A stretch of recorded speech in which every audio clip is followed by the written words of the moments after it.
Oke, jadi untuk soal nomor pertama literasi bahasa Indonesia, pertanyaannya adalah pokok bahasan berikut yang sesuai dengan inti kutipan teks. Berarti kita ngomongin inti kutipan teks. Ya, inti kutipan teksnya tersebut apa? Inti kutipan itu berarti kita ingin mencari pokok ide pokoknya. Di sini paragraf pertama, sebagai langkah strategis untuk mengamankan masa depannya sebagai pemimpin energi global, pemerintah Skotlandia meluncurkan peta jalan komprehensif pada 4 Oktober 2024 yang bertujuan menjadikan negara tersebut sebagai kekuatan utama ekspor hidrogen. Berarti, boleh saya ambil kesimpulan bahwa pokok inti teks ini ada tentang pemerintah Skotlandia yang mengeluarkan langkah strategis untuk menjadikan negara Skotlandia sebagai kekuatan utama ekspor hidrogen. Karena ini sudah menjadi inti paragraf pertama di sini. Oke. Maka kalau kita mencari pokok bahasan yang sesuai, ya betul.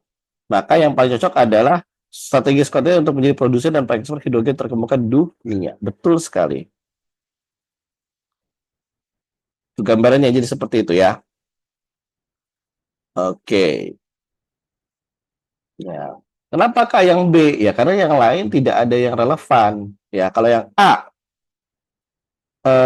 walaupun ada pembahasannya di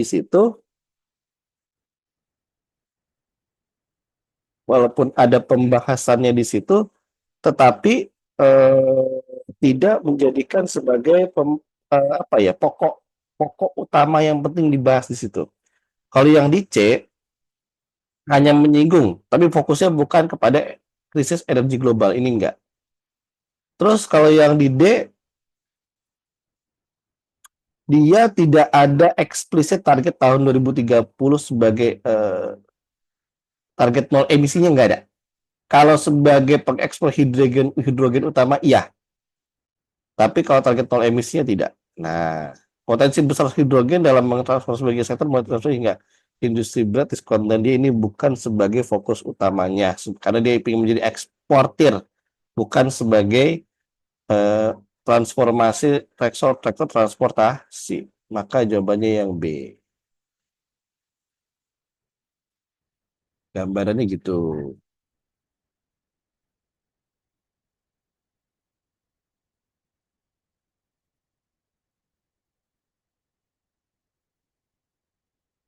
Ya, next kalau gitu.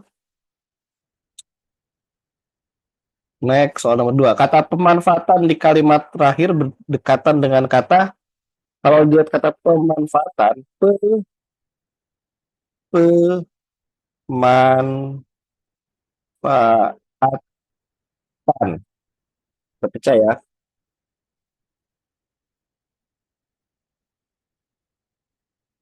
Intinya menunjukkan tindakan untuk menghasilkan tujuan tertentu. Maka pemanfaatan lebih ke yang mana? Kalau ide pokok apakah harus dibaca di paragraf awal atau semua paragraf potensi untuk jadi ide pokok? Oke. Semua gini, kalau untuk masalah paragraf itu, Faiz, dia kita bagi paragraf itu ada dua. Ada yang namanya ide pokok itu, ide pokok itu terbagi dengan yang namanya ada paragraf disebut dengan paragraf deduktif, ada induktif, ada campuran. Nah, kalau deduktif maka dia pasti di awal. Di awal paragraf. Misalkan di kalimat pertama atau kalimat kedua paragraf itu deduktif. Kalau induk jadi sisanya adalah kalimat penjelas. Tapi kalau induktif dia di akhir. Jadi dia di awal itu sebagai penjelasan secara garis besar dulu baru intinya di akhir. Maka itu induktif. Kalau campuran ini yang dia di awal dan di akhir. Jadi dia di awal dijelaskan secara umum, dijelaskan lagi di akhir disebutkan lagi lebih detailnya lagi. Artinya kalau ditanya apakah semua paragraf berpotensi untuk menjadi ide pokok, rata-rata tidak. Kalau untuk ide pokok teks, pasti di paragraf pertama. Tapi kalau kita mencari ide pokok paragraf, maka bisa berpotensi di kalimat pertama atau di kalimat terakhir. gitu ya. Atau semua teks kalimat mungkin bisa. Tapi kalau untuk ide pokok teks itu tidak ada, biasanya dia di kalimat pertama saja atau di paragraf pertama kalau ide pokok teks ya. Tapi kalau ide pokok paragraf itu beda. Ya, paham ya, Faiz? Gambarannya seperti itu. Oke, kita lanjutkan tentang nomor 2, pemanfaatan. Jadi kalau kita ngelihat kalimat kata pemanfaatan di sini, pemanfaatkan tentunya cara yang memanfaat atau menggunakan di sini. Pemanfaatan. Maknanya di sini kita lihat ada di dalam teks, ada di sini adalah fungsi pemanfaatan hidrogen mencakup sektor industri. Nah, di sini yang paling mendekati kalau pelaksanaan yang pertama nih, pelaksanaan dia lebih kepada rencana atau kegiatan ya. Artinya proses menjalankan sesuatu, proses melakukan sesuatu, pelaksanaan ya, proses pelaksanaan. Kalau penggunaan mirip penerapan,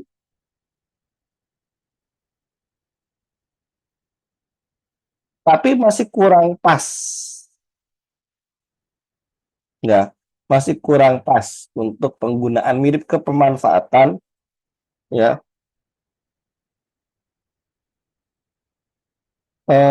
Tapi kalau penggunaan tuh lebih ke daya guna gitu. Artinya ada apa ya? Penggunaan itu maksud katanya lebih ke penerapan sebenarnya. Penggunaan hidrogen secara spesifik dalam berbagai sektor. Artinya kalau kata kita memanfaatkan misalkan pemanfaatan hutan. Pemanfaatan hutan, tapi dengan penggunaan hutan. Kalau penggunaan hutan berarti bagaimana cara kita bisa menggunakan hutan. Tapi kalau kita ngomongin pemanfaatan hutan, berarti hutan itu punya manfaat apa saja yang bisa kita gunakan, yang bisa kita maksimalkan. Kalau guna itu berarti untuk langsung tindakan. Kalau pengembangan jelas bukan. Kenapa? Karena kalau pengembangan itu artinya menuju pembangunan ya. Jadi proses proses menuju pembangunan. Produksi udah pasti enggak. Maka yang paling mendekati adalah penerapan. Tirin betul, penerapan. Produksi yang gak nyambung sama sekali produksi. Lebih ke penerapan ya, karena potensi tindakan menggunakan sesuatu untuk tujuan-tujuan tertentu. Tindakan untuk menggunakan sesuatu dalam tujuan tertentu. Menerapkan, misalkan penerapan aturan,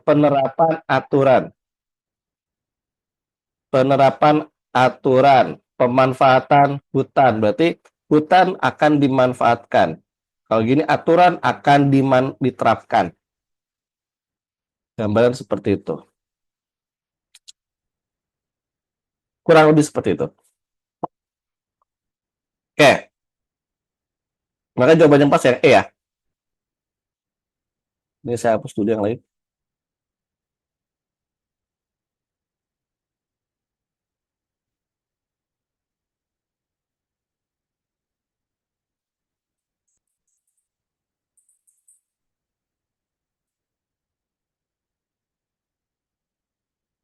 Nah, maka jawabannya yang paling pas adalah penerapan. Oke, next ya.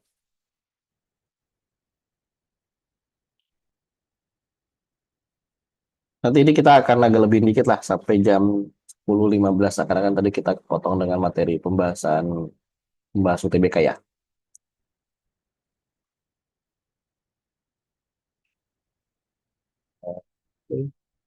Nah, 3. Tema kutipan tersebut. Kita udah jelas ini gampang. Tema itu apa berarti? Temanya kan bagaimana dia ingin menjadi ekspor hidrogen global. Berarti jelas jawabannya yang mana ini nomor 3?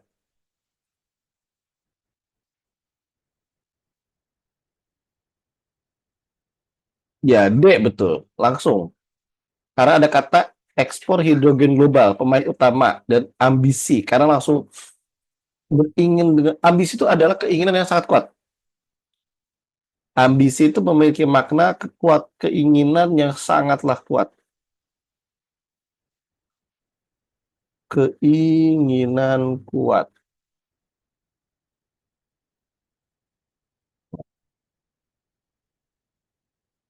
Itu gambarannya ya.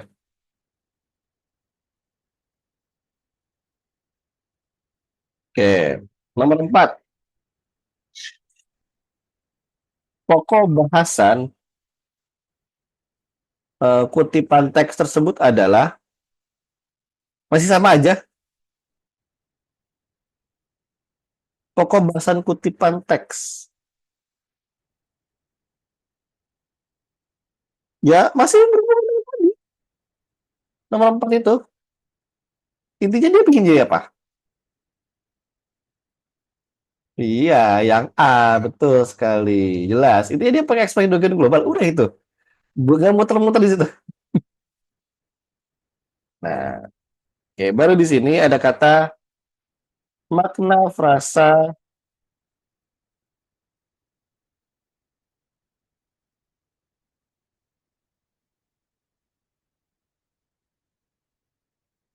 Oh, ini sini ada yang bertanya ya. Untuk tryout, insya Allah dilaksanakannya di minggu depan. Ya, kemungkinan. Eh,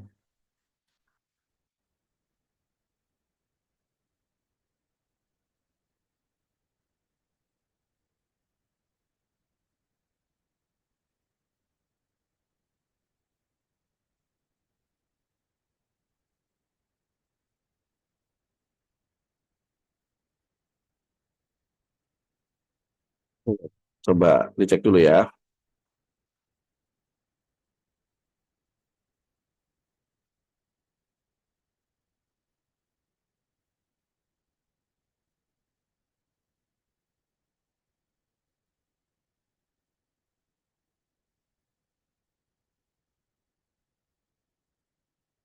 Oke, sorry.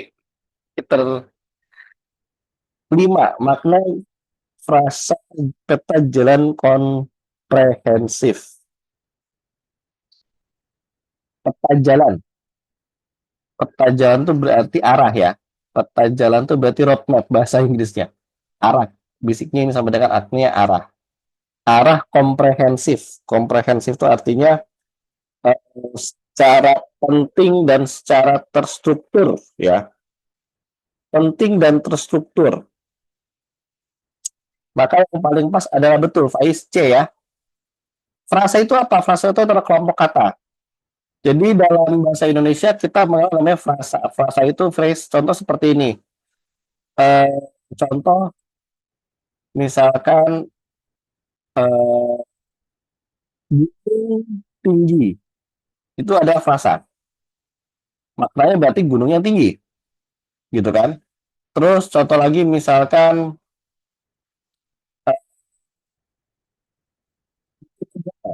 berarti buku yang tebal. Itu ya biasanya frasa itu menjelaskan suatu objek lalu dilanjutkan dengan sifat. Contoh juga seperti ini kan, peta jalan komprehensif. Peta jalan itu kan kata bendanya ini, peta jalan, roadmap. Komprehensif itu adalah sifatnya. Komprehensif itu artinya lengkap atau terpadu. Terpadu. Peta jalan itu arah atau bisa juga sebagai strategi ya, boleh.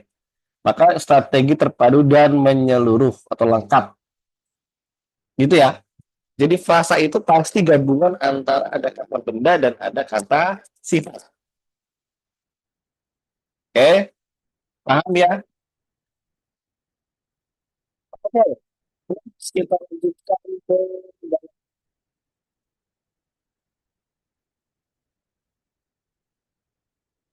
ini teksnya agak panjang. Tolong ini coba teman-teman dibaca dulu teks, nggak usah baca teksnya. Coba kita langsung ke, ayo harus berdasarkan teks di atas. Berarti kita harus baca teks, oke? Nomor 6, berdasarkan atas di atas bagaimana teori relativitas umum Einstein memengaruhi perkembangan standar waktu di bulan dan apa implikasinya terhadap misi luar angkasa. Berarti kata kunci gini, kamu kalau misalkan supaya tidak menjadi bola liar dalam pengerjaan soal, fokuskan di pertama ada kata misi luar angkasa dan juga standar waktu di bulan dan juga kembang teori relativitas. Tiga itu. Kunci pembahasan hanya di tiga kata itu. Maka kalau kalian suka mencari pembahasan dalam teks yang panjang seperti ini, maka kamu sudah tinggal men-scanning aja. Men-scan itu artinya kamu tinggal cari aja manakah begitu di mana saja. Misalkan tadi masalah bulan, mana ada bulan di sini? Nah, standar waktu bulan. Terus tadi juga membahas tentang apa? Misi luar angkasa itu. Terus teori relativitas, ya. Nah, kita lihat di sini. Eh, bahwa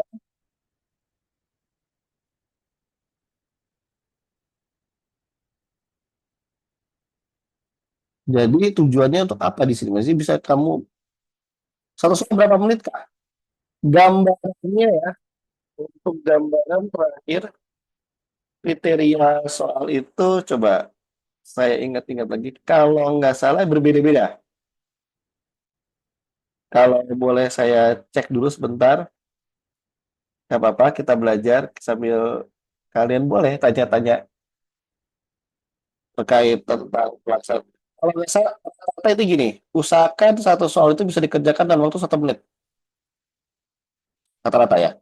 Tapi tidak semua soal itu sama. Artinya ada yang memang berbeda-beda. Contoh seperti ini, saya akan sedikit ini, nggak apa-apa, saya jelaskan sedikit buat gambaran juga. Jadi untuk misalkan kriteria penggunaan soal,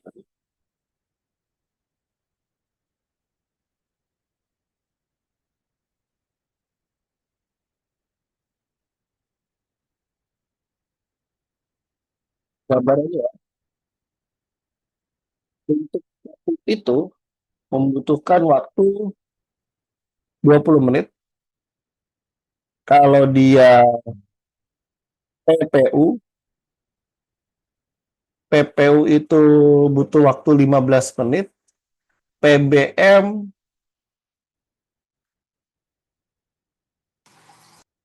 PBM 15 menit,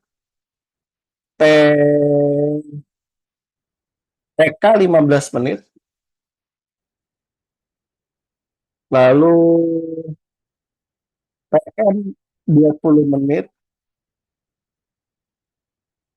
literasi bahasa Inggris itu 15 menit, dan terakhir adalah LBI itu 20 menit. Ini gambarannya. Jadi dia semua soal sama. Bahkan ada yang mungkin satu soal lebih kurang dari 1 menit.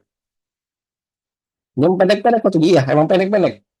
Total waktu itu kalau kamu dikerjakan itu paling cuma 20 tambah 15, 15-nya ada 1, 2, 3, 4, 4, 60, 60 tambah 60. Total waktu itu sebenarnya 2 jam, 120 idealnya.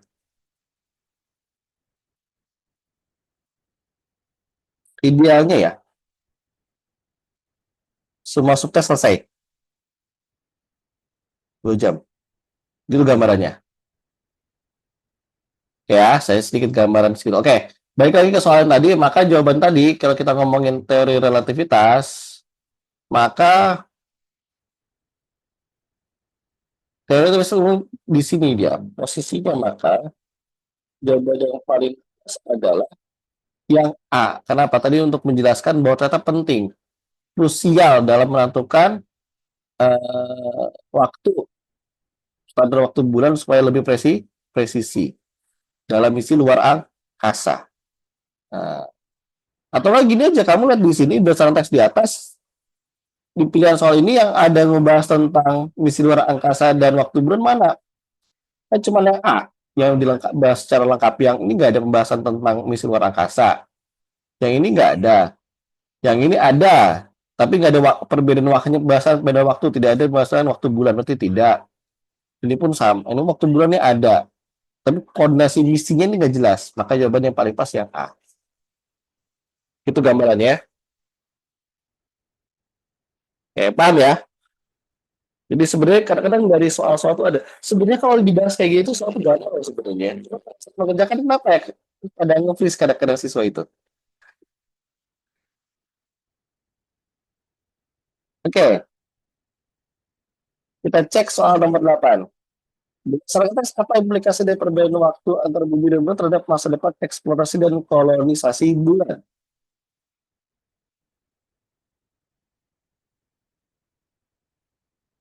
Sorry, kelebihan ya. Waktu di bulan. Nah, berdasarkan teks, analisa faktor-faktor yang menyebabkan perbedaan waktu antara bumi dan bulan. Akan di sini yang terlihat yang menyebabkan perbedaan waktu antara bumi dan bulan. Berarti di sini apa saja? Nah,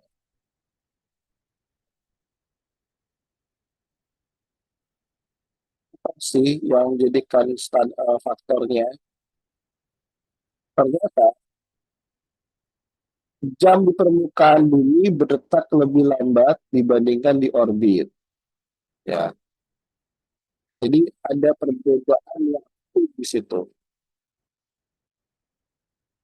Di sini berarti jawabannya ya gravitasi pertama dan gravitasi bulan lebih lemah. Yang pertama ya yang B. Nomor 7 B. Yang nomor 8.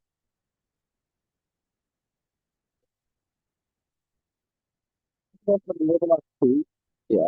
Kalau ada perbedaan waktu implikasinya apa? Terhadap masalah eksplorasi dan kolonisasi bulan.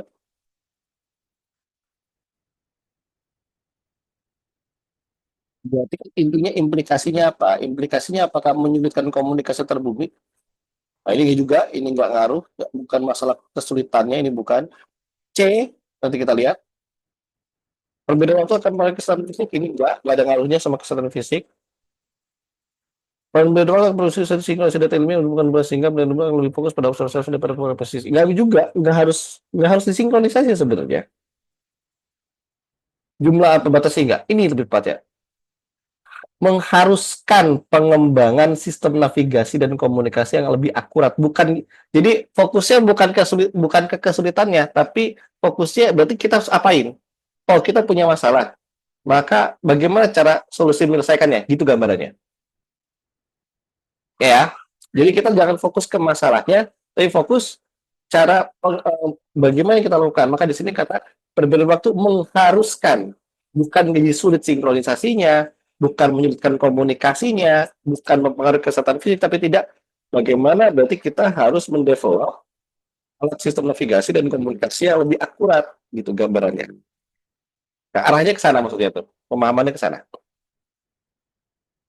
Oke, ya. Oke, next. Nomor 9. Nah, berdasarkan teks, apa yang ditandakan utama dalam menentukan standar waktu digital? Yang itu kesulitan. Ya udah jelas, dua efek yang bersaing yaitu gravitasi bulan yang lemah dan gerakan relatif bulan yang menghasilkan adanya pergeseran waktu itu utamanya. Tadi udah dibahas. Oke, apa yang mungkin kurang dalam teks tersebut sehingga terjadi ketidakpaduan informasi. Jadi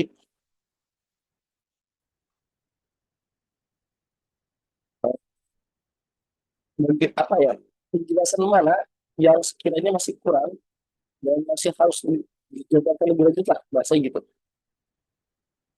Nah, yang tidak ada pertama yang kita bahas tadi dari perbedaan standar waktu dibuat ada standar waktu di planet lain ini yang kita nggak bahas, kita nggak ngebahas planet lain ya, kita cuma bahas antara bumi dan bulan saja,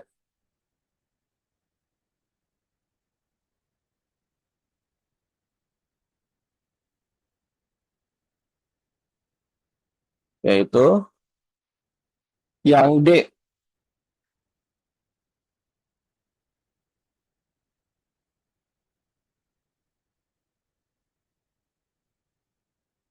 Oke,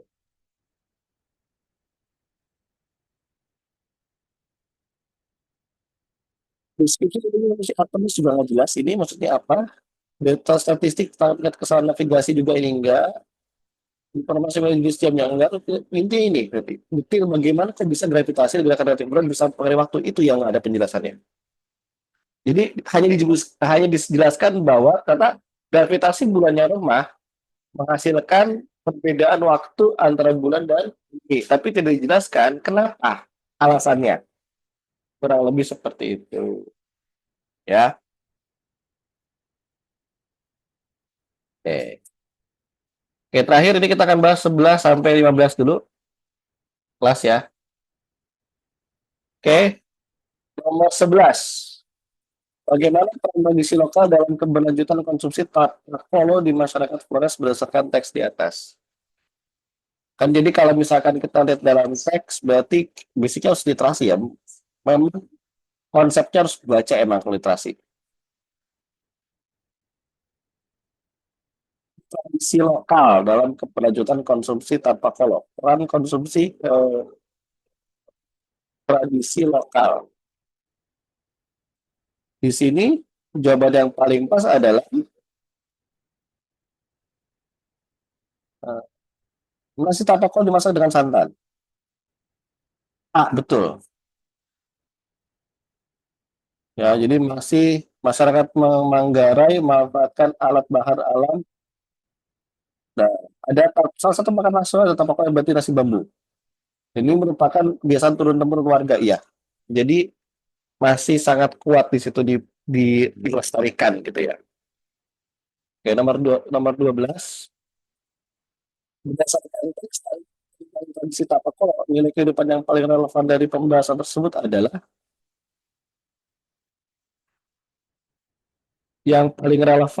tentang kalau kita ngomongin tentang hasil peninggal apa ya warisan turun temurun masyarakat lokal, sebenarnya bukan itunya. Tradisi yang diwariskan, iya, tradisinya penting, tapi bukan itu sebenarnya.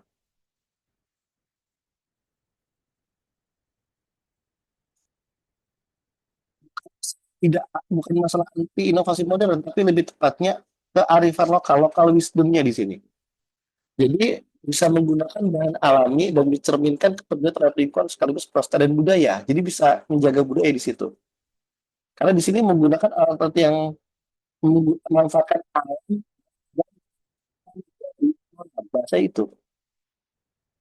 Berarti kan tujuannya apa? Menjaga alam, gitu. Tidak merusak alam, ya, gitu. Oke, apa tema utama dari cuplikan teks di atas?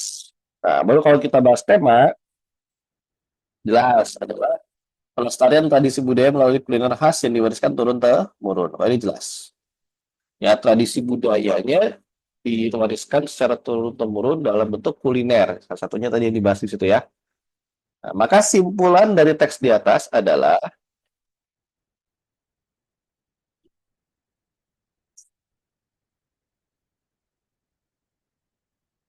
tadi masih berhubungan dengan tadi ya, masih berhubungan dengan yang ini ada lagi nggak yang lebih pas? Itu kan hanya secara uh, surface-nya aja, cuman permukaan aja.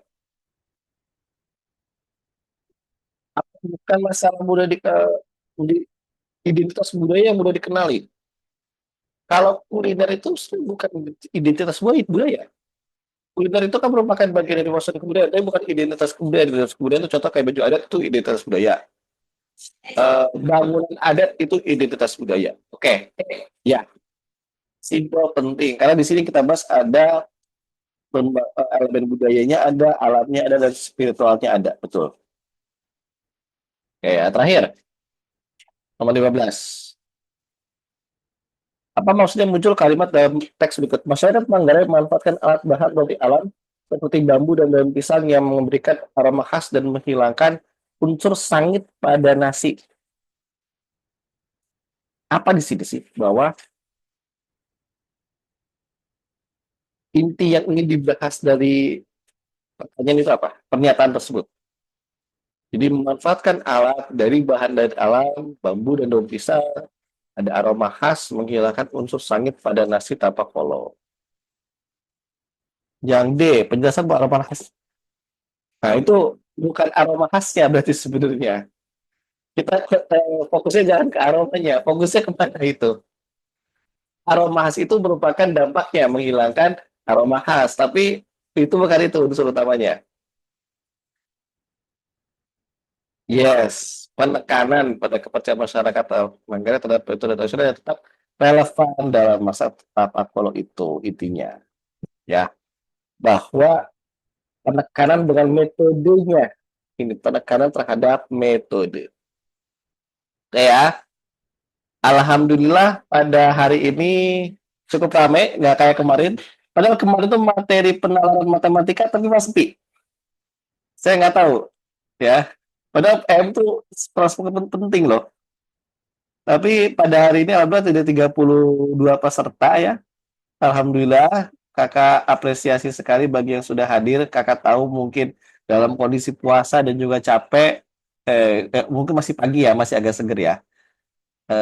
Kalian masih semangat belajar. Kalau mungkin kemarin efek habis Jumatan, mungkin ngantuk ya siang-siang pada kayak mungkin ketiduran. Oh, nomor 12 apa ketinggalan? 12 itu D, Depok. Ya, jadi kalau di perseliman di kita masih semangat ya. Besok kita masih ketemu lagi. Eh, kita masih ada untuk nanti kita baru masuk lagi. Habis Jumat, Sabtu baru 4. Kita bisa 3 pertemuan online lagi. Jadi tolong semangat itu dijaga karena kita di sini hanya memfasilitasi pagi aja kalian siang. Oke, kita usahakan pagi ya. Oke, berarti mulai besok kita mulainya pagi jam 10. Oke, ya pagi ya. Oke, yang untuk ya info ada. Berarti sepakat ya mulai jam 10 ya besok ya. Oke,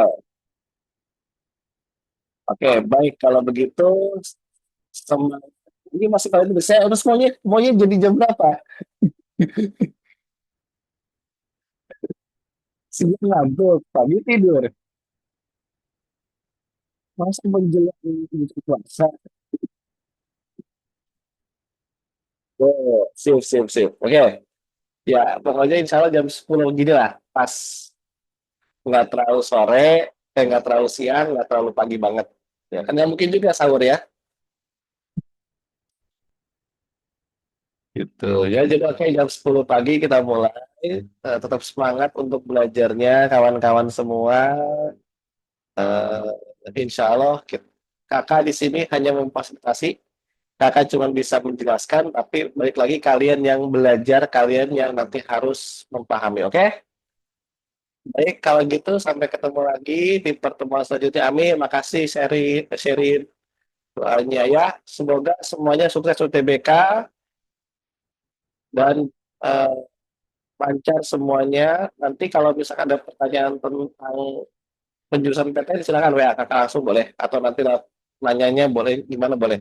Nanti pokoknya kalau kita adakan Senin, pokoknya Senin kita adakan sesi khusus untuk membahas tentang penjurusan PTN ya. Fokus ya, gitu. Fokus untuk membahas tentang penjurusan PTN. Jadi tolong teman-teman hari Senin kalau bisa hadir. Karena penting banget kita akan melihat urutan PTN itu seperti apa yang pasnya. Jangan sampai kamu salah pilih jurusan, jangan salah pilih urutan. Ya, terima kasih Sabitri doanya, makasih. Oke, kalau begitu mungkin kakak tutup pertemuan kita hari ini, nanti rekamannya akan saya share. Yang kemarin belum sempat saya upload, nanti pokoknya saya rapel ya untuk uploadan hari ini. Oke, terima kasih Alfia juga semuanya. Makasih doanya, semoga bulan puasa ini lancar semua ya. Amin. Baik, kakak tutup pertemuan kita hari ini. Terima kasih. Assalamualaikum warahmatullahi wabarakatuh.